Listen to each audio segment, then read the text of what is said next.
Hello दोस्तों, आपका स्वागत है learn and grow YouTube channel में। आज का सेशन होने वाला है जो बहुत महत्वपूर्ण है। आपको एग्जाम के दृष्टिकोण से यह सेशन बहुत महत्वपूर्ण है।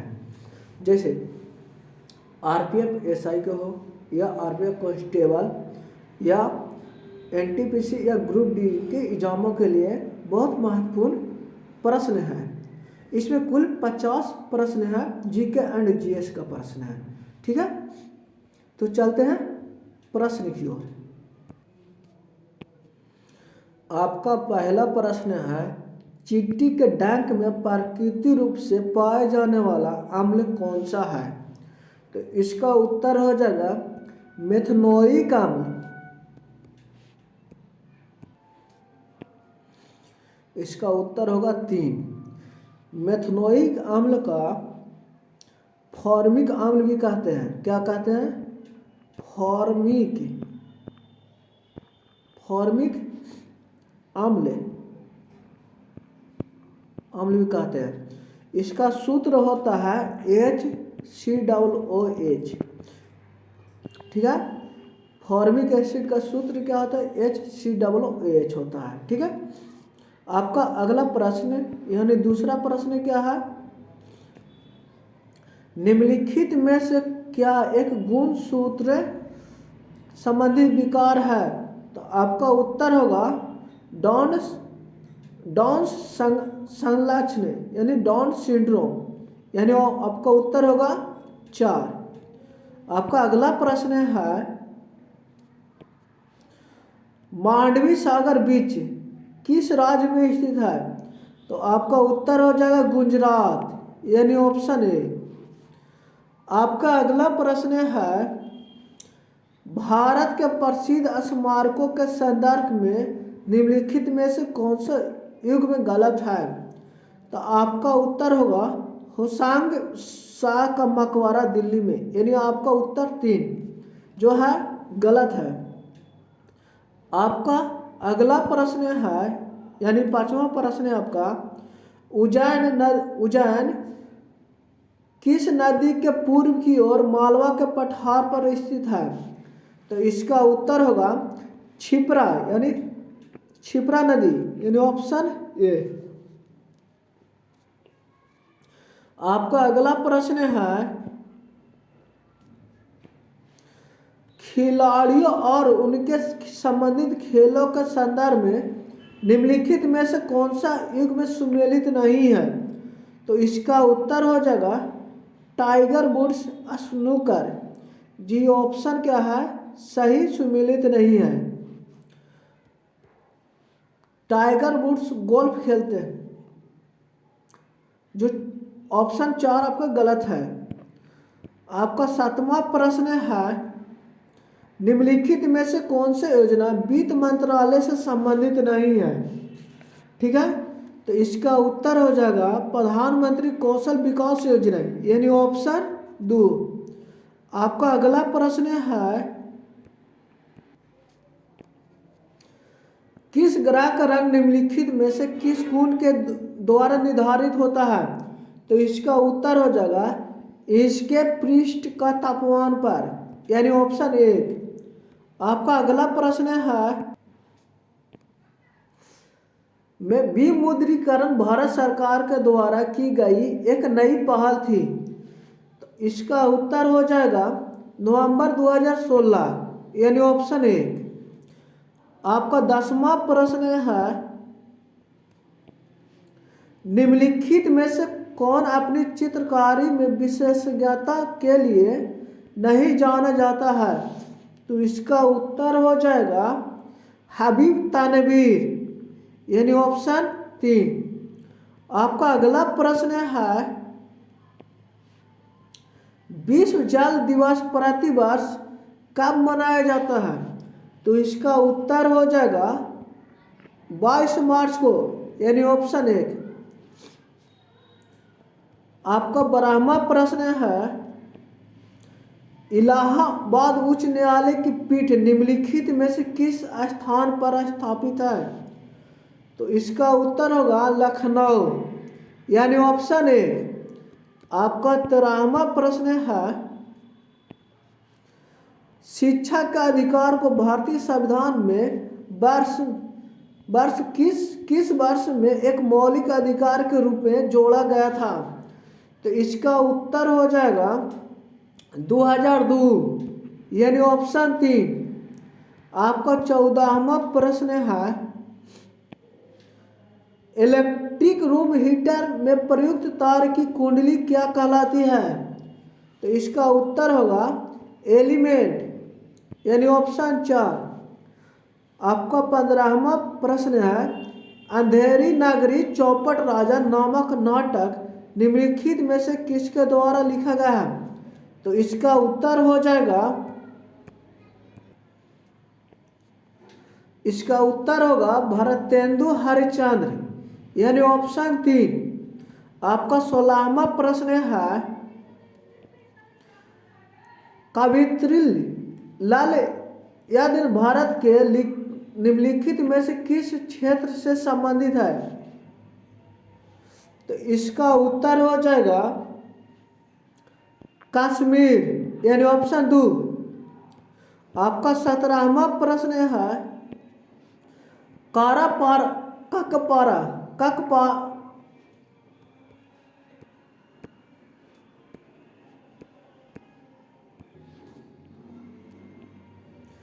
काकरापारा सिंचाई परियोजना किस नदी पर स्थित है? तो इसका उत्तर हो जाएगा ताप्ती नदी पर, यानी ऑप्शन 4। आपका 18वां प्रश्न है, आंग्ला मसूर युद्ध का समापन निम्नलिखित में से किस लड़ाई के साथ हुआ था? तो इसका उत्तर हो जाएगा सेरिंगपट्टनम की लड़ाई, यानी ऑप्शन 1। 19वां प्रश्न है आपका, श्री ब्रह्मपुरीश्वर मंदिर भारत के किस राज्य में स्थित है? तो इसका उत्तर होगा तमिलनाडु, यानी ऑप्शन 2। 20वां प्रश्न है आपका, ईसा मसीह के पुनः जीवित हो उठने के प्रति विश्वास के रूप में निम्नलिखित में से कौन सा पर्व मनाया जाता है? तो इसका उत्तर होगा ईस्टर, यानी आप भारत सरकार ने को मिलाकर अपनी परिचालन अवधि के रूप में 15वें वित्त आयोग का गठन किया गया है। तो इसका उत्तर हो जाएगा 2020 से 2022, यानी ऑप्शन 3। आपका 22वां प्रश्न होगा,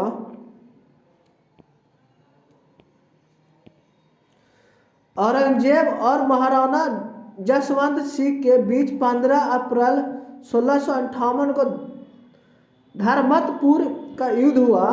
यह युद्ध किस नदी के किनारे हुआ था? तो इसका उत्तर होगा नर्मदा नदी के किनारे, यानी ऑप्शन 3।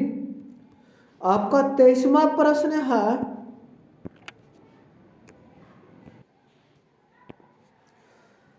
कश्मीरी कवि द्वारा लिखी गए विक्रमांकदेव चरित में चालुक्य राजा विक्रमादित्य का वर्णन किया गया है। तो किसमें की आपका उत्तर हो जाएगा बिल्हन, यानी ऑप्शन 4। आपका 24वां प्रश्न है,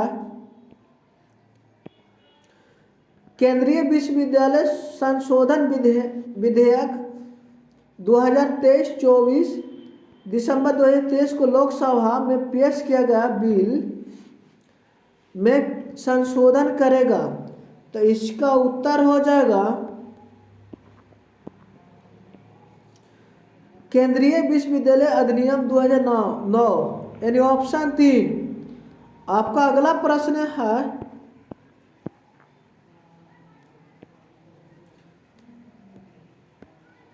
भारत में निम्नलिखित में से कौन सा बजट एक प्रकार का नहीं है? तो इसका उत्तर हो जाएगा आरक्षित, यानी ऑप्शन 2। आपका 26वां प्रश्न है, यूनेस्को द्वारा चिन्हित छाव नृत्य के संदर्भ में निम्नलिखित में से कौन सी छाव नृत्य का एक शैली नहीं है? तो इसका उत्तर हो जाएगा कच्छ छाव, यानी ऑप्शन 4। आपका 27वां प्रश्न है, पांग लहाब सोल का पर्व प्रमुख रूप से संपूर्ण किस राज्य में मनाया जाता है? तो इसका उत्तर हो जाएगा सिक्किम, यानी ऑप्शन 1।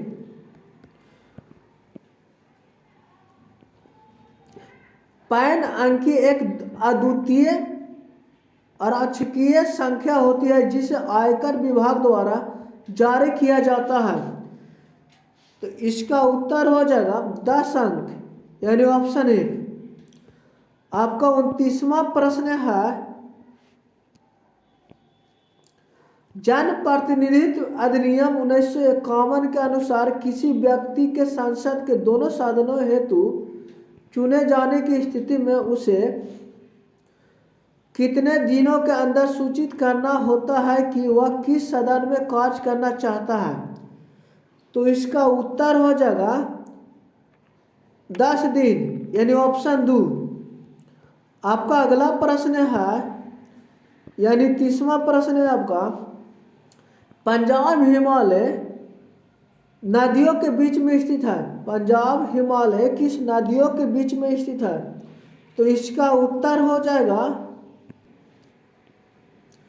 सिंधु और सतलज के बीच में है, यानी ऑप्शन 2। आपका 31वां प्रश्न है, भारत के महानवादी यानी अटॉर्नी जनरल के रूप में नियुक्त होने की आवश्यक योग्यता कितनी है? तो इसका उत्तर हो जाएगा सर्वोच्च न्यायालय के न्यायाधीश, यानी ऑप्शन 3।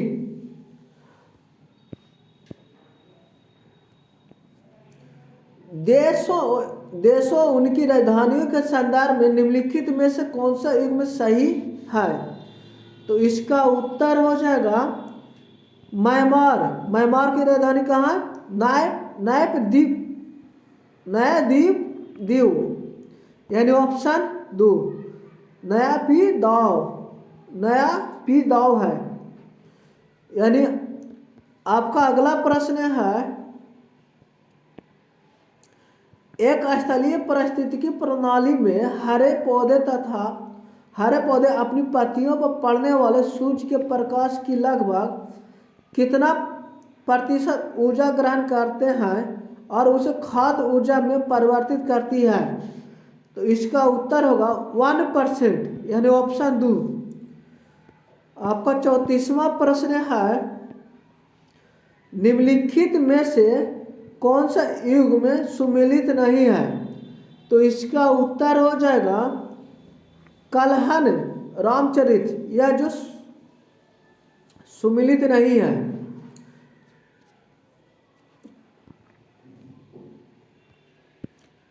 आपका अगला प्रश्न है, सिंधु घाटी सभ्यता के निम्नलिखित में से किस स्थान में द ग्रेट बाथ यानी विशाल स्नानागार पाया गया है? तो आपका उत्तर होगा मोहनजोदड़ो, यानी ऑप्शन 4। आपका अगला प्रश्न है, विद्रोह प्रभावित क्षेत्रों में खेलों को बढ़ावा देने के लिए सहायक योजना भारत के किस राज्य द्वारा शुरू की गई थी? तो इसका उत्तर हो जाएगा झारखंड, यानी ऑप्शन 1। आपका अगला प्रश्न है, ओलंपिक का प्रतीक जो पूरे विश्व में ओलंपिक के छालों के रूप में प्रसिद्ध है, करोड़ों लोगों के लिए ओलंपिक का दृश्यमान राजदूत है। इसमें छल्ले का निम्नलिखित में से कौन सा रंग सम्मिलित नहीं है? यानी उस रिंग में कौन सा रंग जो है नहीं है? तो इसका उत्तर हो जाएगा, इसका उत्तर होगा सफेद, यानी ऑप्शन 3। निम्नलिखित में से कौन मानव कंकाल संरचना से संबंधित है? तो इसका उत्तर हो जाएगा फीमर, यानी ऑप्शन 2। यह जांग में पाई जाती है। फीमर जो हड्डियां है जांग में पाई जाती है और सबसे बड़ी हड्डी होती है। आपका अगला प्रश्न है, मुगल बादशाह ने बीजापुर और गोलकुंडा को अपने अधीन कर लिया था। कौन सा शासक था जो बीजापुर और गोलकुंडा को अपने अधिकार में कर लिया था? तो इसका उत्तर हो जाएगा औरंगजेब, यानी ऑप्शन 3। क्या होगा? ऑप्शन 3। आपका अगला प्रश्न है निम्नलिखित में से किस प्रथम कारखाना अधिनियम 1881 के अधिनियम का श्रेय दिया जाता है जिसमें बाल रोजगार को विनियमित करने का प्रावधान है? तो इसका उत्तर होगा लॉर्ड रिपन, यानी ऑप्शन 1। आपका अगला प्रश्न है निम्नलिखित में से कौन सा प्रथम भारत रत्न पुरस्कार प्राप्तकर्ताओं में से एक है? तो इसका उत्तर हो जाएगा सीवी रामन, यानी ऑप्शन 2। आपका अगला प्रश्न है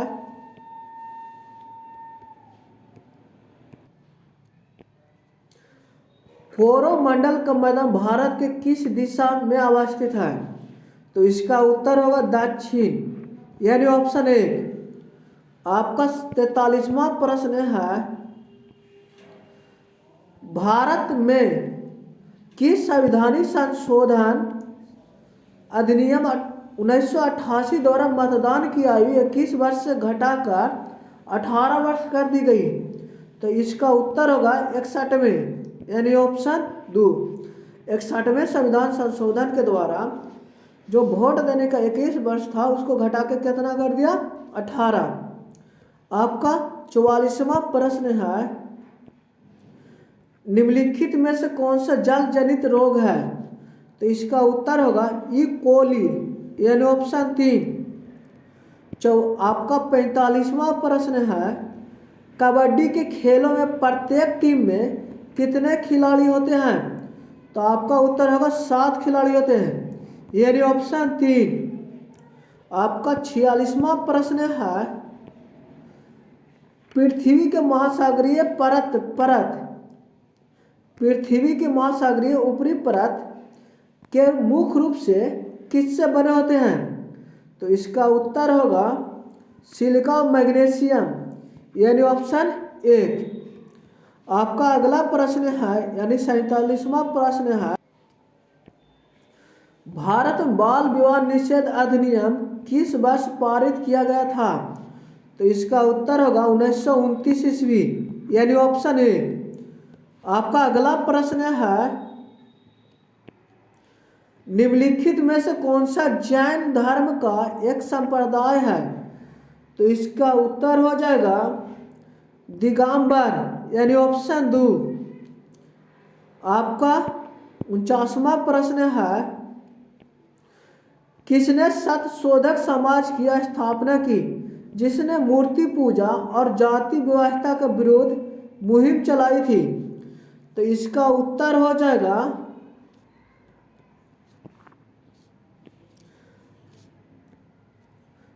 ज्योतिराव गोविंदराव फुले, यानी ऑप्शन 4।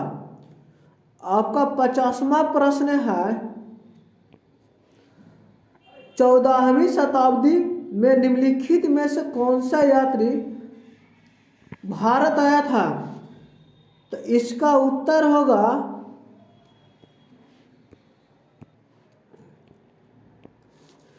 Ibn Battuta. कौन क्या होगा? इबन बतूता, यानी ऑप्शन 4।